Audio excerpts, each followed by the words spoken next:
आएगा तो मोदी ही, कहने लगे विरोधी भी। ये दावा खुद प्रधानमंत्री नरेंद्र मोदी का है। बीजेपी के राष्ट्रीय अधिवेशन के दूसरे दिन प्रधानमंत्री नरेंद्र मोदी ने पार्टी कार्यकर्ताओं को संबोधित किया। लोकसभा चुनाव में जीत का मंत्र दिया, विपक्ष पर निशाना साधा, कांग्रेस की नीतियों पर हमला भी किया। फिर वो दावा किया जो विपक्ष की धड़कनें बढ़ाने वाला था।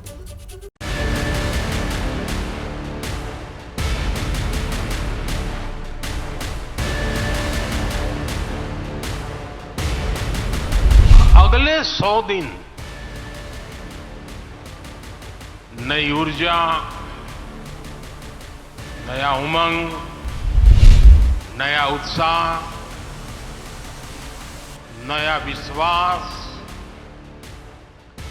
नए जोश के साथ काम करने का है।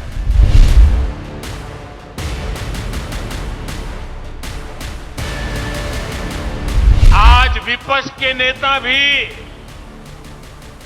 एनडीए सरकार 400 पार के नारे लगा रहे हैं। जय श्री राम। ये मोदी का आत्मविश्वास है। आह्वान है लोकतंत्र के सबसे बड़े मुकाबले में बीजेपी की चक्रवर्ती विजय का, और संकल्प है लगातार तीसरी बार सत्ता की सीढ़ियों पर कदम रखने का।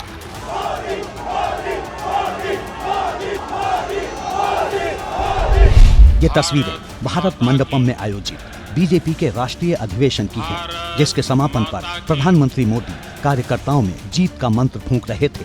सत्ता के संकल्प को सिद्धि तक पहुंचाने की रणनीति को शाब्दिक विस्तार दे रहे थे, तो हॉल जय श्री राम के नारों से गूंज रहा था। जय श्री राम, जय जय श्री राम।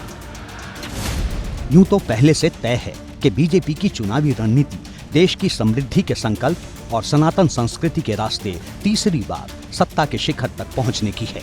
ये तस्वीर भारत मंडपम में बीजेपी के राष्ट्रीय अधिवेशन में बीजेपी अध्यक्ष जेपी नड्डा, गृह मंत्री अमित शाह के भाषण से और भी साफ हो गई, और अब प्रधानमंत्री नरेंद्र मोदी ने लाउड एंड क्लियर संदेश दे दिया है।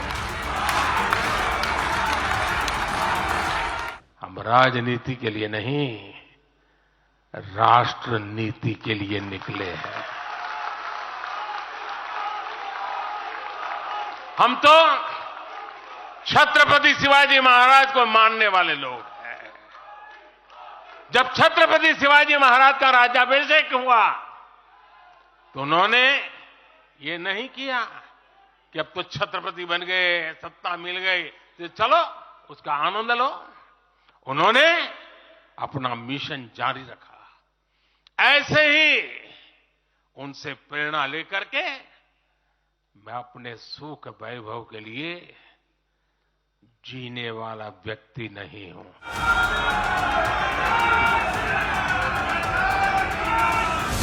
असल में ये सिर्फ संदेश भर नहीं है, बल्कि प्रधानमंत्री मोदी के इस बयान को हैट्रिक विजय के भगवा प्लान का सेंटर पॉइंट समझिए, क्योंकि इसी के इर्द गिर्द बीजेपी अपने चुनावी अभियान को धार देने में जुटी है। राष्ट्रीय अधिवेशन में प्रधानमंत्री मोदी के समापन भाषण से ये बात पूरी तरह साफ हो गई है। प्रधानमंत्री नरेंद्र मोदी ने आज अपने भाषण में सबसे ज्यादा जोर विकसित भारत संकल्प पर दिया। हालांकि ये पहली बार नहीं है जब उन्होंने 2047 में देश को विकसित देश बनाने की बात कही हो, लेकिन राष्ट्रीय अधिवेशन के मंच से उन्होंने बता दिया कि विकसित भारत संकल्प का महत्व उनके लिए क्या है।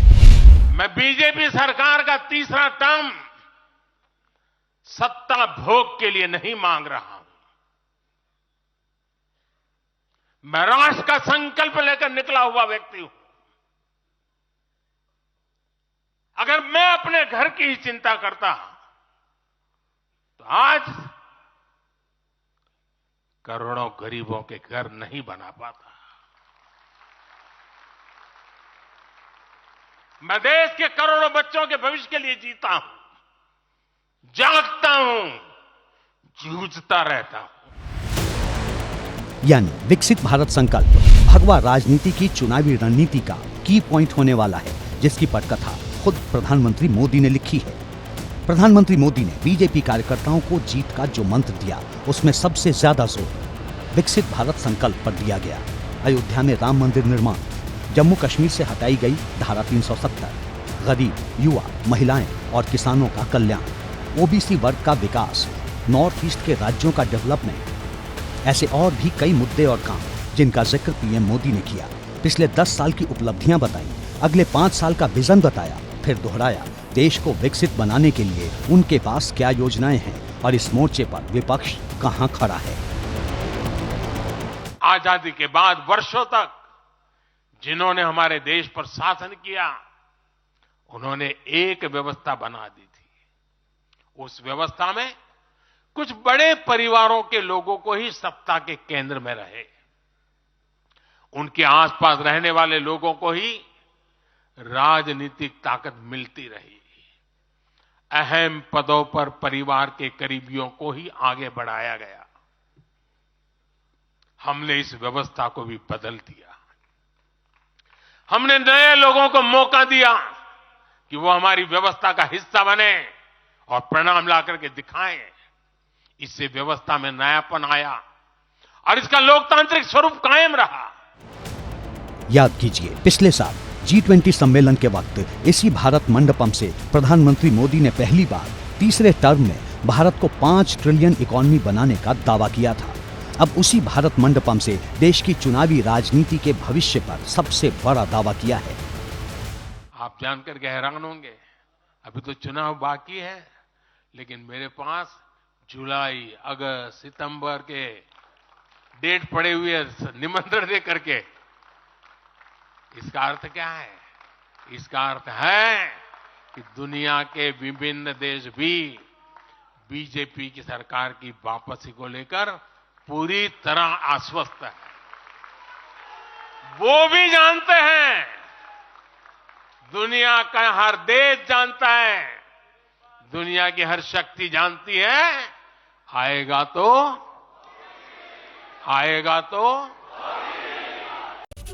प्रधानमंत्री के बयान से साफ समझ आता है कि वो इस बात को लेकर मुतमईन है कि लोकसभा चुनाव में एनडीए की सत्ता में वापसी तय है।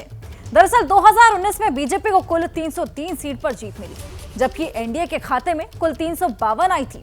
इस लिहाज से देखें तो एनडीए को 2019 के मुकाबले 50 लोकसभा सीट ज्यादा जीतनी होगी। लेकिन ये होगा कैसे? प्रधानमंत्री नरेंद्र मोदी ने अपनी रणनीति साफ कर दी है।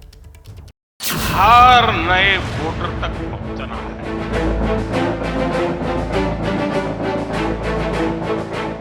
हर लाभार्थी तक पहुंचना है।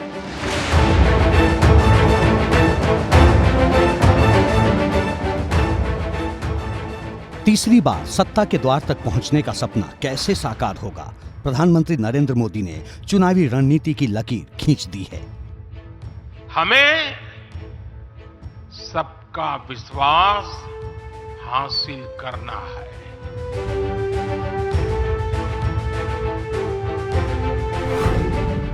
महिला, गरीब, किसान, युवा और लाभार्थी। अब अगले 100 दिन अगर प्रधानमंत्री मोदी के भाषण को ध्यान से सुने तो मतदाताओं के इन 5 वर्गों पर बीजेपी का पूरा फोकस है। यूं तो इन 5 वर्गों को साधने के लिए विकसित भारत का कारवां पिछले साल यानी 2023 के आखिर में ही भारत भ्रमण पर रवाना हो गया था। अब चुनाव की घड़ी दस्तक दे रही है तो बीजेपी ने नए सिरे से इन वर्गों की घेराबंदी का प्लान तैयार कर लिया है, जिसका नेतृत्व खुद प्रधानमंत्री मोदी कर रहे हैं।